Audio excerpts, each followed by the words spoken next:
Bismillahirrahmanirrahim. Assalamualaikum warahmatullahi wabarakatuh. Alhamdulillahirrahmanirrahim. Hamdan syakirin, hamdan yuwafi ni'amahu wa yukafi mazidah. Wassalatu wassalamu ala asyrafil anbiya'i wal mursalin sayyidina wa habibina syafi'ina Muhammadin wa ala alihi wa sahbihi ajma'in. Amma ba'du. Di sini saya akan menerangkan tentang living hadis menurut pendapat Syahiron Syamsuddin, yaitu metodologi penelitian living Quran dan hadis.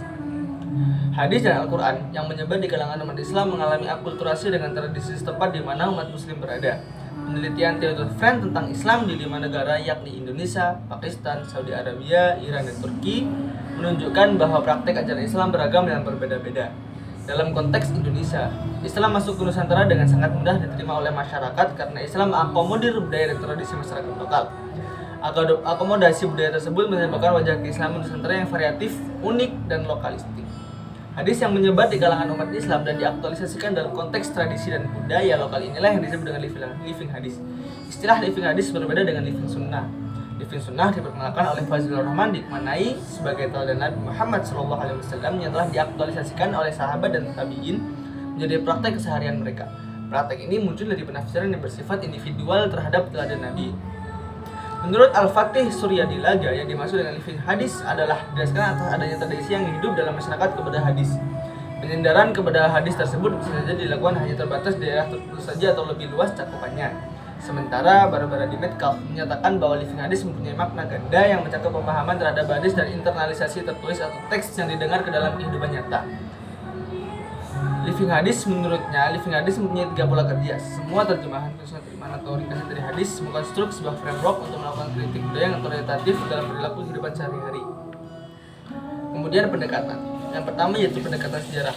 Metode sejarah digunakan untuk mengamati proses sosial budaya berdasarkan alur waktu.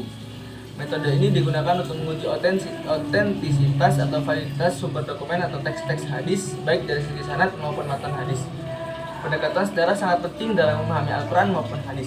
Aspek historis yang dimaksud dalam pendekatan ini adalah terkait dengan asbab al-wurud atau sebab-sebab munculnya hadis.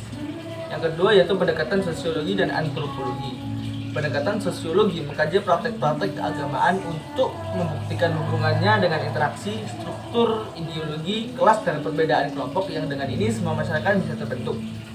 Penelitian antropologi mengamati perilaku manusia dalam kehidupan umat beragama, posisi dan peran tertentu dari seseorang dalam kehidupan bersama melalui hubungan fungsional dalam masyarakat. Yang ketiga yaitu pendekatan fenomenologi.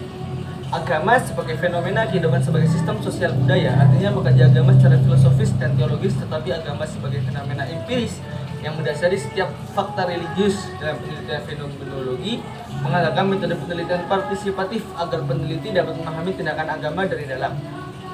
Yang keempat yaitu pendekatan hermeneutik.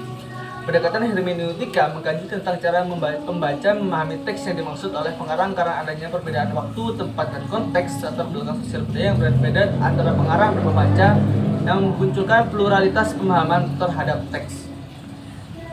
Kemudian saya akan menjelaskan tentang metode penelitian dari Syahiron Syamsuddin.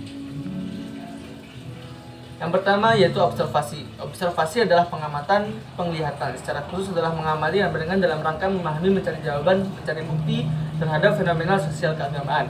Observasi bertujuan untuk mengamati fenomena sosial keagamaan sebagai peristiwa aktual yang memungkinkan penelitian memandang fenomena tersebut sebagai proses untuk menyajikan kembali gambaran dari fenomena sosial keagamaan.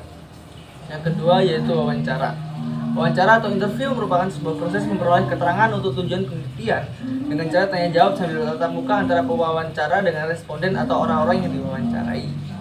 Dengan atau tanpa menggunakan pedoman atau guide wawancara. Wawancara dapat dilakukan terhadap orang-orang yang menjadi tokoh kunci dalam masyarakat, misalnya tokoh agama, tokoh budaya, tokoh masyarakat, pengurus suatu organisasi, dan lain-lain.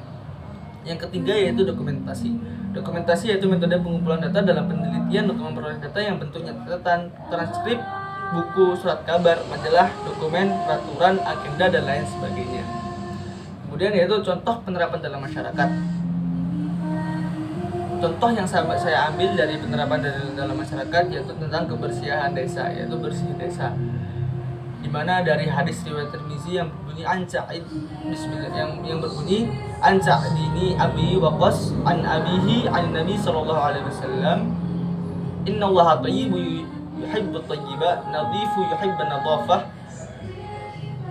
karimu yuhibbul karamah, jawadu yuhibbal jawa, fanadhifu fanuyattaqum. Yang artinya yaitu dari Sa'di ibni Abi Waqqas, dari ayahnya, dari Rasulullah SAW bersabda, sesungguhnya Allah Ta'ala itu baik dan menyukai kebaikan, bersih dan menyukai kebersihan, mulia dan menyukai kemuliaan, bagus dan menyukai kebagusan. Oleh sebab itu bersihkanlah lingkunganmu. Hadis riwayat Tirmizi. Di sini saya mengambil contoh dari kebersihan desa, yang dimana pada masyarakat kehidupan saya, yaitu masyarakat di kampung saya, mengambil dari rutinan bersih desa, bahwasanya kebersihan merupakan sesuatu yang disukai Allah Subhanahu wa taala, yang dimana Allah Subhanahu wa taala menyukai tempat-tempat yang bersih, yang menunjukkan bahwasanya kebersihan desa tersebut dapat diaktualisasikan atau diinterpretasikan dalam kehidupan sehari-hari atau kehidupan bermasyarakat. Mungkin seperti itu yang bisa saya sampaikan, kurang lebihnya mohon maaf. Wabillahi taufiq wal hidayah wal inayah. Wassalamualaikum warahmatullahi wabarakatuh.